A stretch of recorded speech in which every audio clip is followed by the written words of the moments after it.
Viewing നമുക്ക് litmus paper പോലെയാണ്. നമ്മളൊരു ലിക്വിഡ് ഒഴിച്ചാൽ ആളുകളുടെ ഐഡിയോളജി അനുസരിച്ച് അവരതിൽ ഓരോ നിറങ്ങൾ കണ്ടെത്തും. അപ്പോൾ I don't deal with it is up to the viewers deal with. I don't deal.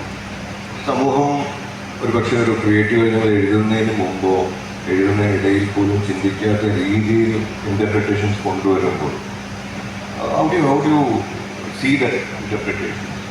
അത് നാച്ചുറലായിട്ട് വരും. അത് നമ്മളതിനെ ഡീൽ ചെയ്യേണ്ട ആവശ്യമില്ല. അത് ഫേസ് ചെയ്യുക എന്നുള്ളത് മാത്രമല്ല. നമ്മളൊരു സർഗസൃഷ്ടിയിൽ അല്ലെങ്കിൽ ഒരു സിനിമയിലായിട്ട് എന്തിലായാലും ഇന്നതരം തന്നെ ആയിരിക്കണം ഇതിന് കിട്ടുന്ന വിമർശനം എന്ന് നമുക്ക് ശാഠ്യം പിടിക്കാൻ പറ്റില്ല. അതിനുള്ള അവകാശം ഒരു ജനാധിപത്യ രാഷ്ട്രം എന്ന നിലയിൽ എല്ലാവർക്കും.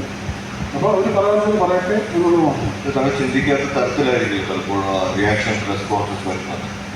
താങ്കൾ ചിന്തിക്കാത്ത തലത്തിലായിരിക്കില്ല ചില അർത്ഥതലങ്ങൾ അവർ കണ്ടെത്താൻ സാധിക്കും. അല്ല, അതും സംഭവിക്കില്ല.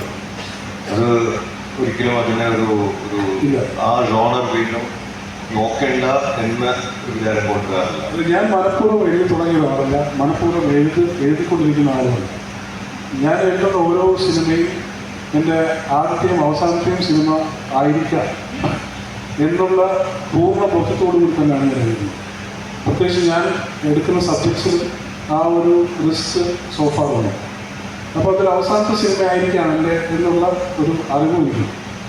ഒരുപക്ഷെ മുരളി വളരെയധികം ഇഷ്ടപ്പെടുന്ന ആരാധിക്കുന്ന പല സംവിധായകരിൽ പ്രമുഖനായ ഒരു വ്യക്തി KG ജോർജാണ് മനസ്സിലാക്കുന്നത്.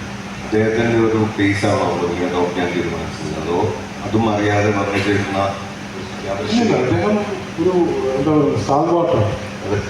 അദ്ദേഹത്തെ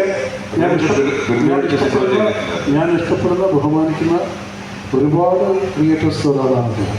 അദ്ദേഹത്തിൻ്റെ ശൈലി വേറൊരു ശൈലിയാണ്. എൻ്റെ ശൈലി